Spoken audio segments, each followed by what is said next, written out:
जिस तरह की बॉम्बिंग मार्शल भाटिया हम लोग इतने दिनों से जानते रहते, फाइटर पायलट्स की ट्रेनिंग में हमेशा कहा जाता है कि फ्रैक्शन ऑफ अ सेकंड में आपको फैसला लेना पड़ता है कि बॉम्ब अगर थोड़ा सा अपनी जगह से अगर भटक गया तो आपका टारगेट दूर रह जाता है। लेकिन यहां पर जिस जनरेशन और जिस तरह के विमानों की हम बात कर रहे हैं, वो ऐसे विमान हैं जो कहीं पर भी अपनी सरहद में बैठकर पाकिस्तान में निशाना लगा सकते हैं, जो टेरर कैंप्स हम कहते हैं।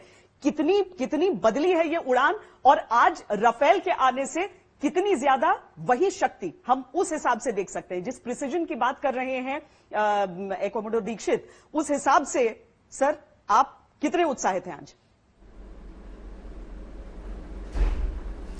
देखिए, ये जो है राफेल का जो इंडक्शन हो रहा है आज, ये काफ़ी सालों के बाद हो रहा है। सबको मालूम है कि पिछले 8 साल से हम इनका इंतजार कर रहे हैं।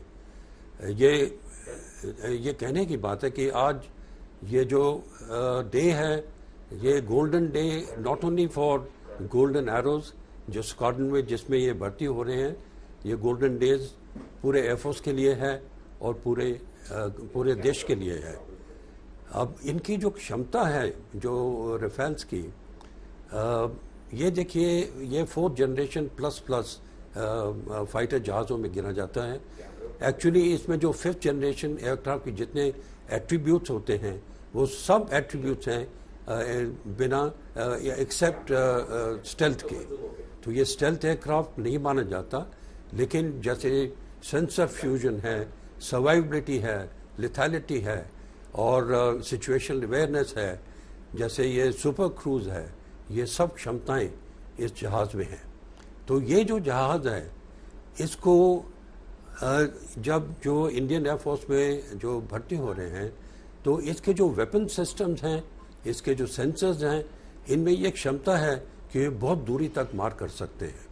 और जैसा कि आप बालाकोट की आप वो कर रहे थे, तो इसमें ये क्षमता होगी कि अपनी सरहद के अंदर भी रह करके ये जो काफ़ी टारगेट्स जो दुश्मन की सरहद के उस तरफ हैं, उसमें निशाना लगा सकता है। तो जैसे बालाकोट में हुआ था, ऐसी चीज़ें ये काफ़ी दूर रहकर अपनी सरहद में रहकर इन जो टारगेट्स पे हैं, इन पे निशाना लगा सकता है।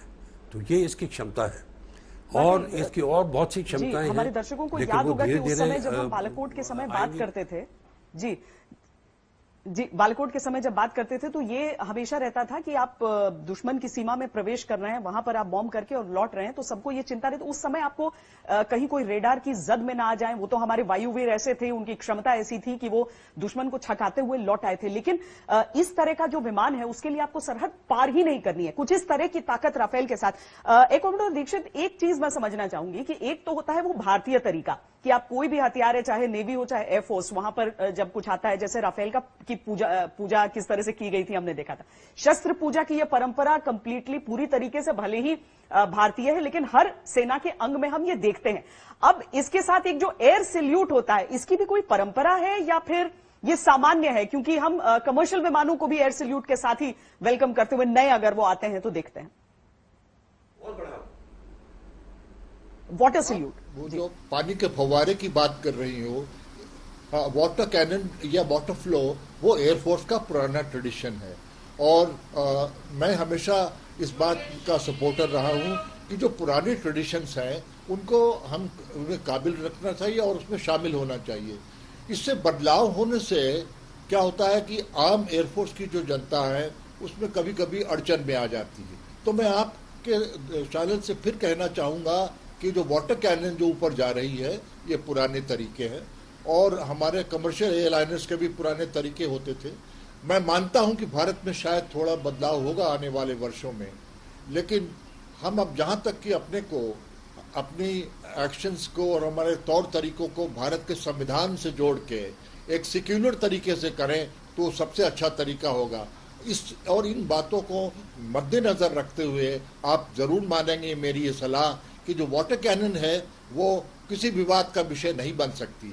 और इतना है कि ये सबसे अच्छी चीज़ तो ये होगी कि हम राफेल जहाज का पूरा उपयोग कर सकें, उस पर पूरी जानकारी हासिल कर सकें, उस पर बिल्कुल फुली ऑपरेशनल हो सकें, और जो दो बेस एयरफोर्स खोलने जा रही है, उदाहरण के लिए अंबाला या हाशिमारा, इनमें पूरी सुविधा दी जाए इन जहाज़ों को सेटल होने की।